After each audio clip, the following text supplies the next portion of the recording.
Here's a list of my courses, and let's choose the course talking about the USMLE cases and quizzes. And let's scroll down the cases and choose, for example, this one.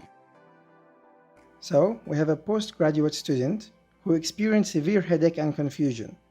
The patient is a non-HIV positive patient who is mal-adherent to his medications. He has a history of multiple sexual partners, and soon after he came to the ER, he elapsed into a coma. So we know that his condition is worsening. Due to the severity of the condition, an MRI was performed, and it showed hyperdensities in both temporal lobes. The patient is given a medication which effectively resolved all his symptoms, and he regained consciousness. Which of the following should be closely monitored?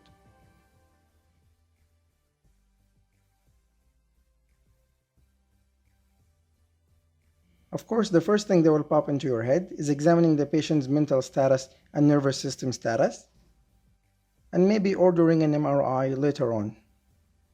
Exam makers know this, and they're not stupid. They're not going to make it this easy. As you can see, the options we have checking either liver enzyme, renal function test, the retina in the eyes, or cardiac enzymes.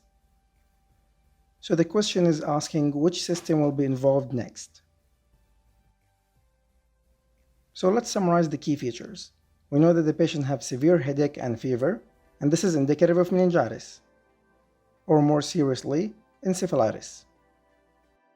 We know that he's an HIV positive who's mal-adherent to his medications, so his immunity must be very low, and that he's had multiple sexual partners in the recent history.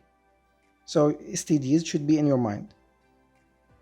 And the hallmark is densities in both temporal lobes. All of these features are very consistent with herpes encephalitis. Viral infections like herpes encephalitis would involve both temporal lobes. In fact, it would involve the entire brain, but it would start with both temporal lobes. So the fact that we see densities in the temporal lobes only, and the fact that the patient was conscious in the beginning when he came to the ER, all indicates that the condition was just starting. And during this period, treatment is most effective. We treat herpes encephalitis with acyclovir.